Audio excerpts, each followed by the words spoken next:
mes frères et sœurs en Christ. Nous nous retrouvons encore cette semaine pour la troisième partie de notre lecture biblique. Pour ceux qui n'étaient pas, qui n'ont pas regardé les deux premières vidéos,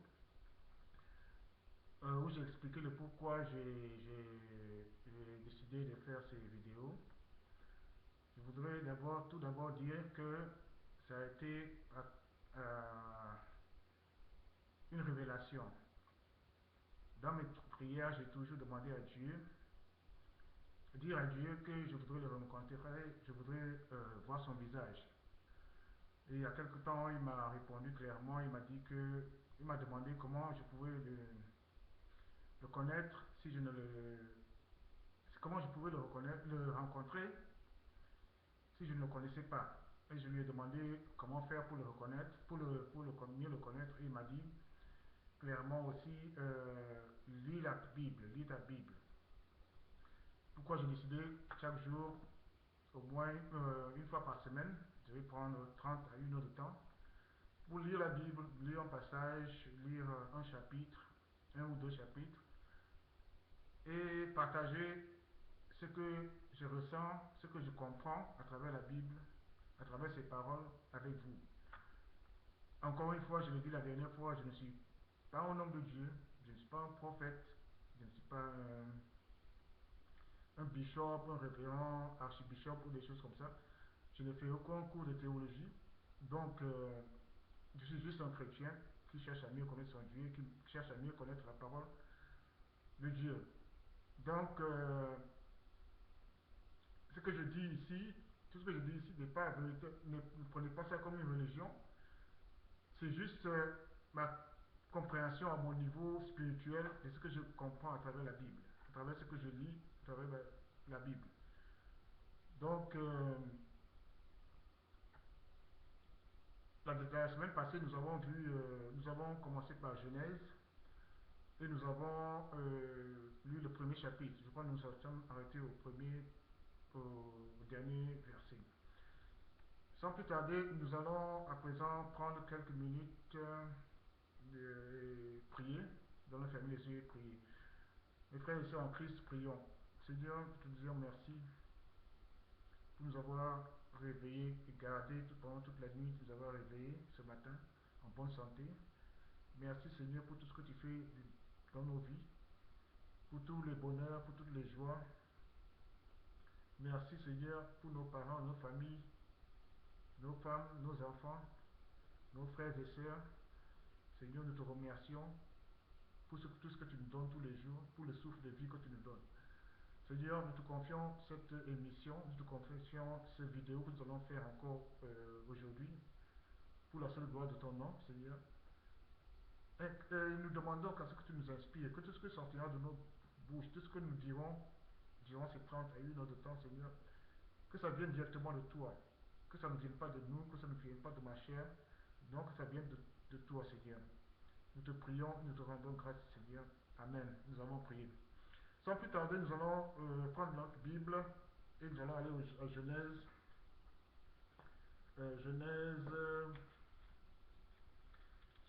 Chapitre 2. Genèse chapitre 2. Nous allons lire la parole de Dieu. Il est écrit: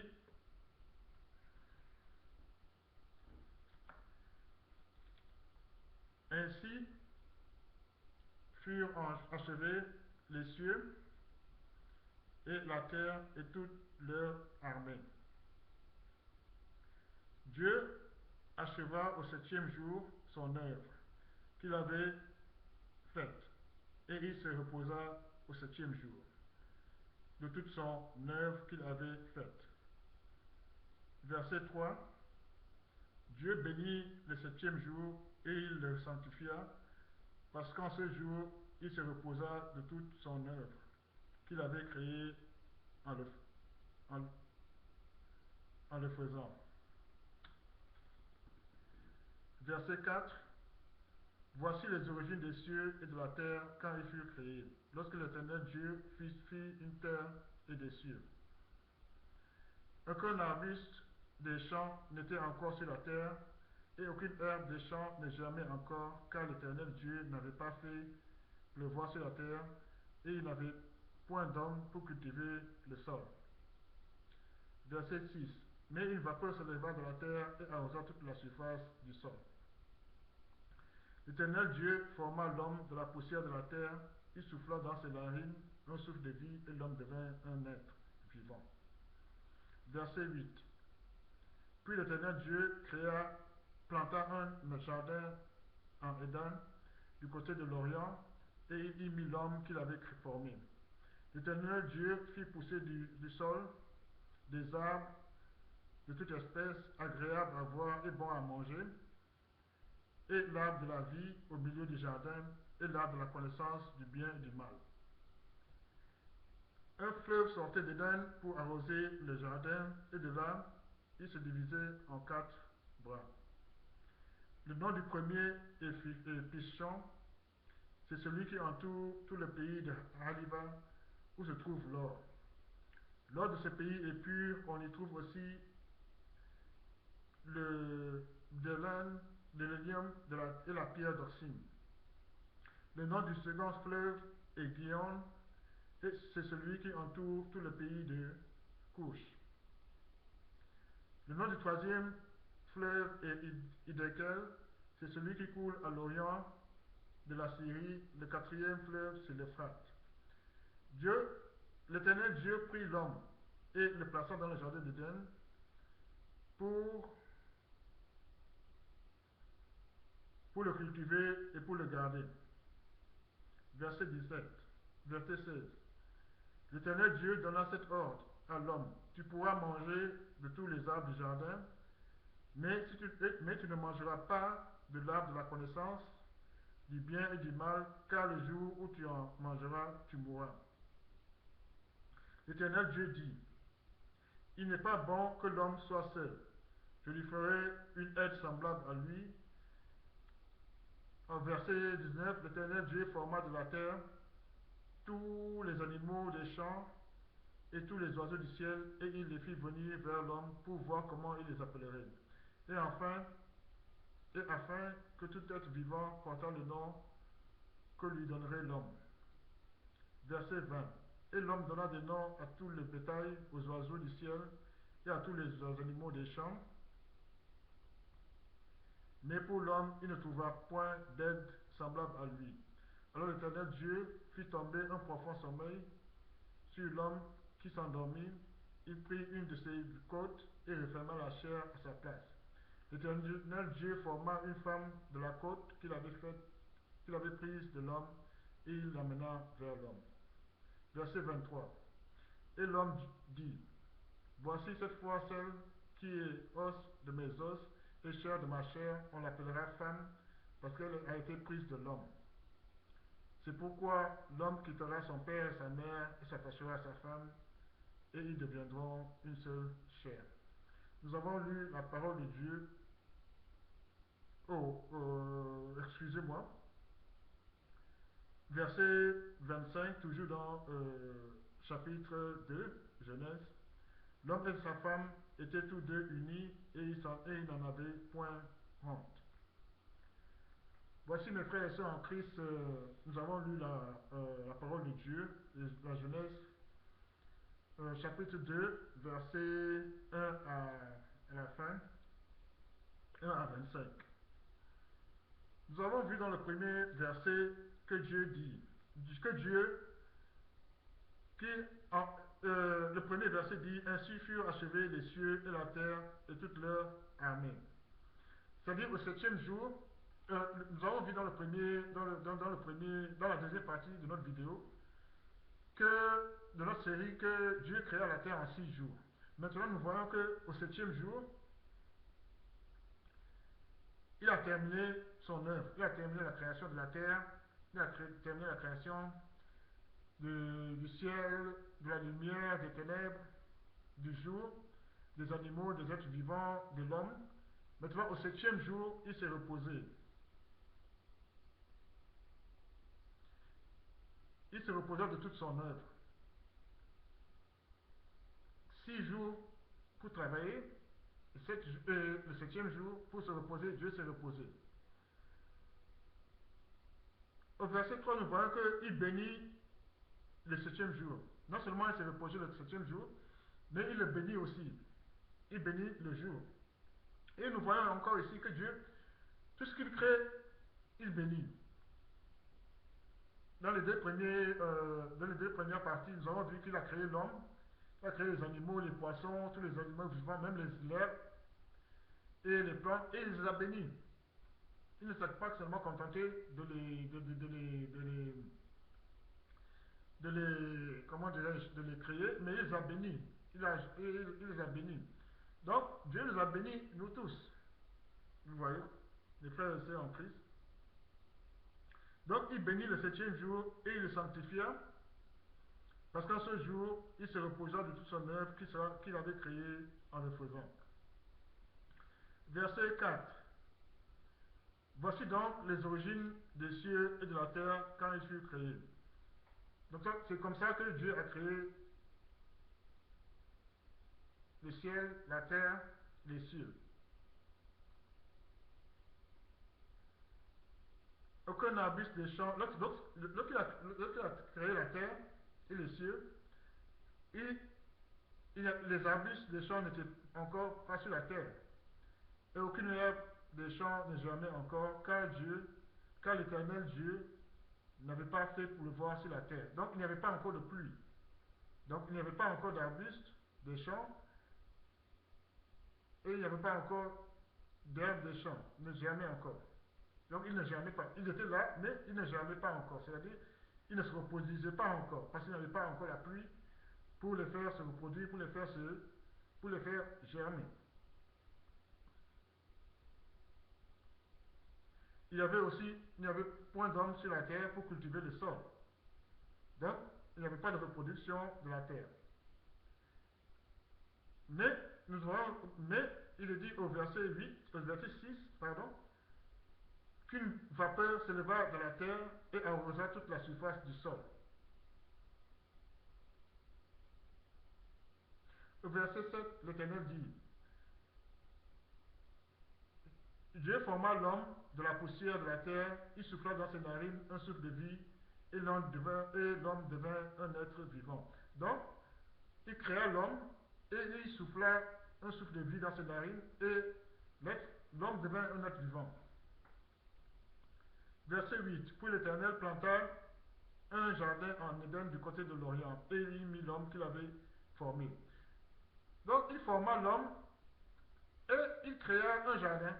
Nous avons vu dans la première partie de notre vidéo que, dans la deuxième partie, première ou deuxième partie, que avant même de nous avoir créé, Dieu avait mis sur place tout ce dont nous avons besoin.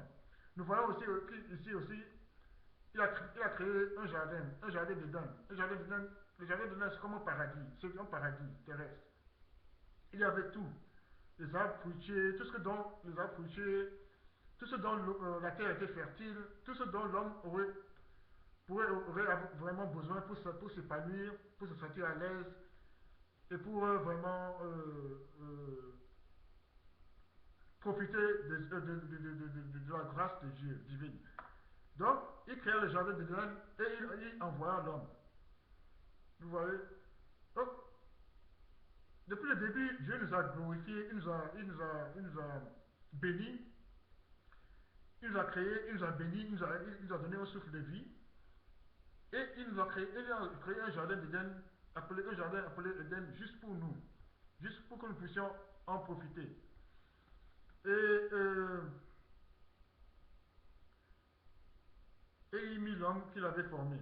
Au verset 9, nous voyons que l'Éternel Dieu fit pousser du sol des arbres de toutes sortes, de toutes espèces, agréables à la vie, agréables à voir et bon à manger, et l'arbre de la vie au milieu du jardin, et l'arbre de la connaissance du bien et du mal. Donc, il créa tout pour le bien-être de l'homme. Tout. Des arbres fruitiers qu'on peut manger, qui donnent des fruits mangeables, et beaucoup d'autres choses.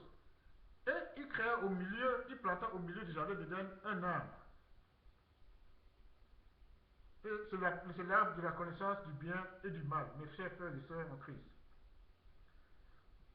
Et il y avait un fleuve qui sortait du jardin d'Éden pour arroser le jardin, qui sortait d'Éden pour arroser le jardin, et de là, il se divisait en 4 bras.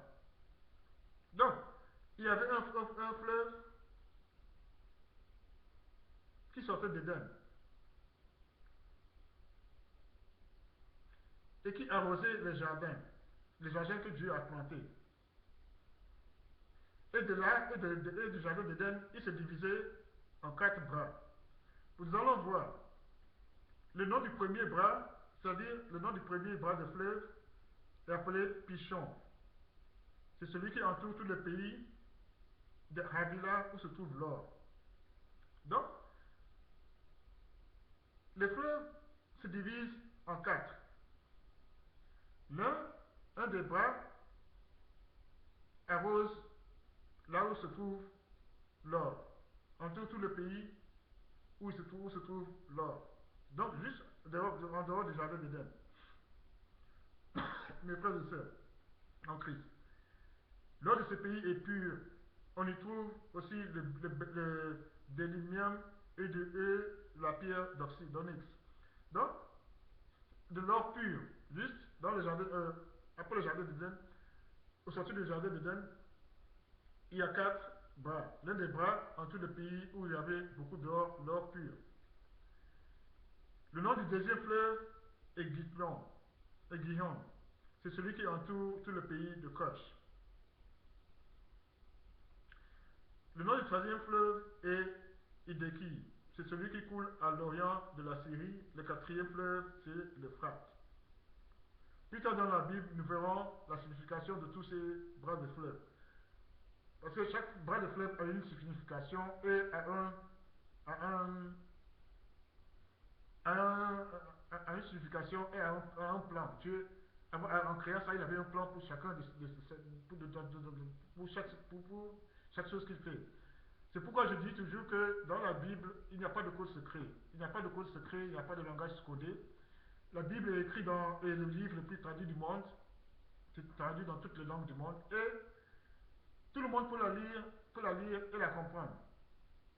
Tout le monde peut lire la Bible et la comprendre. Je suis de ceux qui pensent fermement qu'il n'y a pas de code secret dans la Bible, qu'il n'y a rien de caché dans la Bible. Ce qu'on lit et ce qu'on comprend, c'est ce qui est écrit. Nous allons continuer au verset 15. L'Éternel Dieu prit l'homme et le plaça dans le jardin d'Éden pour cultiver le jardin d'Éden et pour le garder. Donc, Dieu a créé le jardin d'Éden et il a mis l'homme, sa création, l'homme, pour créer. Il n'a pas pris les animaux, un espèce d'animal particulier. Il a pris l'homme. Vous voyez comment, mes frères et sœurs, comment Dieu nous aime. Depuis le début, il nous a bénis et il nous a mis dans la première partie, dans la deuxième partie de notre série, nous avons vu à quel point Dieu nous aimait et il nous a mis au-dessus de tout ce qui bouge sur terre, de tout ce qui est sur terre. Il nous a donné possession de tout ce qui est sur la terre, tout ce qui est dans les eaux, de ce qui est dans les airs et de tout ce qui est dans les mers. Donc, il nous donne possession de tout. Donc, il nous a donné le jardin d'Éden pour le garder. Il a donné à l'homme le jardin d'Éden pour le garder et pour le faire fructifier, pour le cultiver. Vous voyez, mes chers frères et sœurs. Mais il a donné une directive. Tu ne mangeras pas de l'arbre de la connaissance du bien et du mal, car le jour où tu en mangeras, tu mourras. Vous voyez, mes frères et sœurs, Dieu nous a tout donné, tout, sur la terre. Mais il nous a bien dit, il y a une seule chose qu'il nous demande de ne pas faire. De ne pas manger de l'arbre de la connaissance du bien et du mal. Si nous mangeons, si nous le faisons, nous mourrons. Donc il a bien dit à l'homme au début, ne fais pas ça. Tu as tout, je te donne tout ce que tu veux. Je te donne tout ce dont tu as besoin. Les choses même dont tu ne sais même pas que tu as besoin, je te les donne. Tout est à toi. Je te demande seulement une chose. L'arbre de la connaissance du bien et du mal, ne mange pas de cet arbre. Si tu commets l'erreur de manger de cet arbre, tu mourras.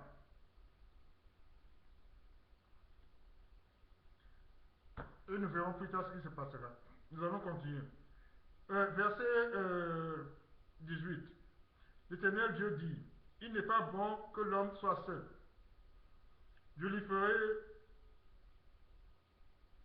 une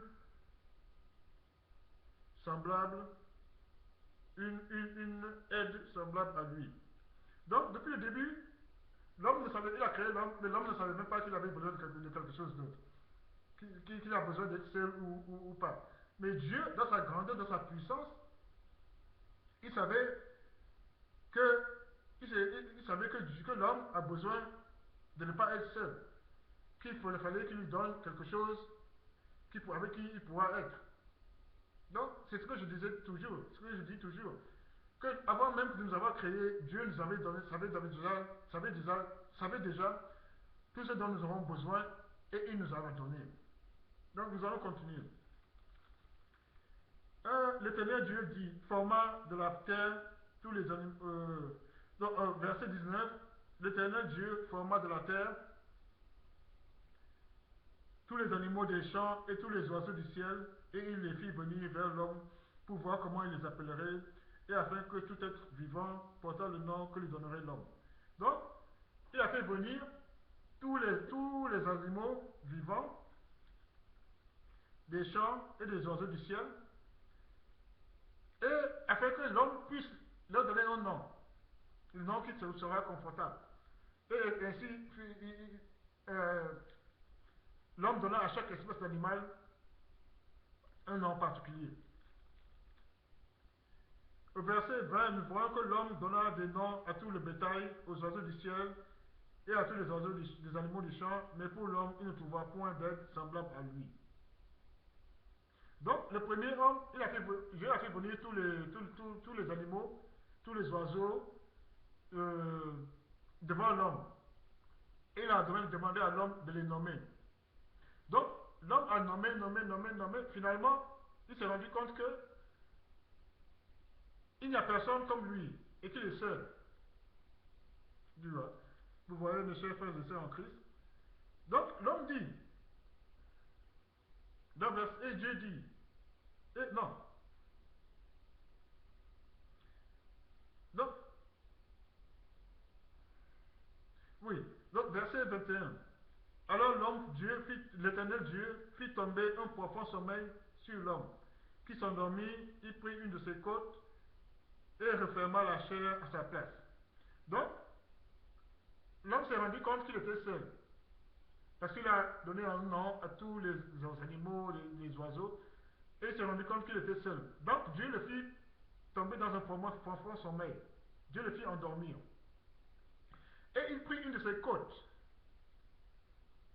Il sortit une de ses côtes, une des côtes de l'homme, et il referma l'ouverture. Il referma la chair. L'Éternel forma ainsi une femme de la côte qu'il avait prise de l'homme et il l'amena vers l'homme. Donc, il prit la côte de l'homme, il en fit une femme et il l'amena vers l'homme. Et l'homme dit, au verset 23, voici cette fois celle qui est os de mes os et chair de ma chair, on l'appellera femme parce qu'elle a été prise de l'homme. Vous voyez? Et au verset 24, il est dit, c'est pourquoi l'homme quittera son père et sa mère et ils deviendront, et s'attachera à sa femme et ils deviendront une seule chair. Et c'est ce que le bon Dieu veut que nous fassions. Donc il a vu que l'homme était seul. Et que ce n'est pas bon pour l'homme de rester seul. Parce que tous les autres animaux, tous les autres oiseaux ont leur semblable. Mais l'homme était tout seul. Et Dieu a vu que, et l'homme aussi lui-même a vu qu'il était seul. Donc pour parer à cela, vous créez un être semblable à l'homme. Dieu fit endormir l'homme et lui enveloppa sa côte. Il prit cette côte et la transforma en femme. et il l'amena vers l'homme. C'est puissant. C'est vraiment puissant. Dieu fait des miracles, vraiment, il fait des choses extraordinaires dans nos vies. C'est pourquoi il place une femme à côté de chaque homme. Et nous voyons dans verset 23, dans verset 24, c'est pourquoi l'homme quittera sa femme, l'homme quittera son père et sa mère, il s'attachera à sa femme, et ils deviendront une seule chair. Nous le faisons aujourd'hui par le moyen du mariage. Mes chers frères et sœurs en Christ. Au verset 25, l'homme et sa femme étaient tous deux nus et ils n'en avaient point honte. Donc, tant qu'ils ils obéissaient à Dieu et ils ne mangeaient pas et ils ne touchaient pas aux fruits de l'arbre de la connaissance et du mal, de la connaissance du bien et du mal, ils étaient ok. Ils étaient nus, ils ne s'en plaignaient pas, ils n'en avaient pas honte parce qu'ils ne savaient pas la connaissance du bien et du mal. Mes chers frères et sœurs, nous allons terminer sur ce verset 24, verset 25, qui est le chapitre 2 de Genèse, du livre de Genèse. Nous avons vu encore une fois la grandeur de Dieu, la bonté, la miséricorde vraiment de Dieu, et ce qu'il fait dans nos vies, et ce qu'il fait toujours dans nos vies, depuis le début de la création. Il nous a créés, avant de nous avoir créés, il nous a donné, il a mis en place tout ce dont nous avons besoin sur terre. Quand il nous a créés aussi, il a créé un jardin, le jardin d'Éden, il nous a mis au milieu. Il nous a mis dedans. Il nous a donné en vue de garder et de cultiver ce jardin, de le rendre prospère. Il ne s'est pas arrêté là. Il a vu que l'homme était seul. Il a compris, il a vu que ce n'est pas bon pour l'homme d'être seul. Il a créé la femme, il a donné la femme à l'homme. Donc, mes frères et sœurs, nous devons glorifier Dieu pour tout ce qu'il a fait pour nous au début et tout ce qu'il continue de faire pour nous maintenant. Et nous devons toujours comprendre une chose, c'est que notre Dieu est toujours avec nous. S'il nous a créés, c'est parce qu'il sait tout ce dont nous aurons besoin. Il a déjà mis en place tout ce dont nous aurons besoin. Donc, mes frères et sœurs, quelle que soit la situation aujourd'hui, et j'aime bien le dire ça, quelle que soit la situation que vous traversez aujourd'hui, que nous traversons aujourd'hui, nous devons toujours mettre en place, mettre en cœur, mettre en esprit que notre Dieu est avec nous. C'est lui qui nous a créés et qui nous donnera tout ce dont nous avons besoin. Qu'est-ce que nous devons faire pour mériter qu'il nous donne tout ce dont nous avons besoin, pour avoir tout ce dont nous avons besoin? C'est dans la Bible. C'est pourquoi nous devons toujours lire notre Bible, retourner à notre Bible, toujours. Mes frères et sœurs, nous avons lu la parole de Dieu et nous avons lu et commenté la parole de Dieu. Nous allons à présent clôturer cette partie par une prière. Mes chers et sœurs, fermons les yeux, nous allons prier. Seigneur, nous venons devant toi encore cette fois pour te dire merci, Seigneur. Merci pour nous avoir permis de partager cette parole, ta parole divine. Merci, Seigneur, pour nous avoir permis d'avoir partagé Genèse chapitre 2, le verset 1 au verset 25. Merci, Seigneur, pour nous avoir éclairé, pour nous avoir donné la connaissance, afin que nous puissions décortiquer et comprendre, Seigneur, ce que tu nous as légué. Seigneur, nous te disons merci encore une fois pour nos parents, nous te disons merci pour nos familles, pour nos femmes, nos enfants, pour nos amis, Seigneur. Continue de les bénir, continue de nous bénir, continue de bénir tous ceux qui sont dans nos vies. Seigneur, nous te confions la journée d'aujourd'hui, nous te confions la semaine qui vient. Seigneur, garde-nous, bénis-nous, envoie tes anges sur nous, afin qu'ils nous protègent et nous donne tout ce dont nous avons besoin, comme tu l'as fait de la création jusqu'à la présent. Merci Seigneur.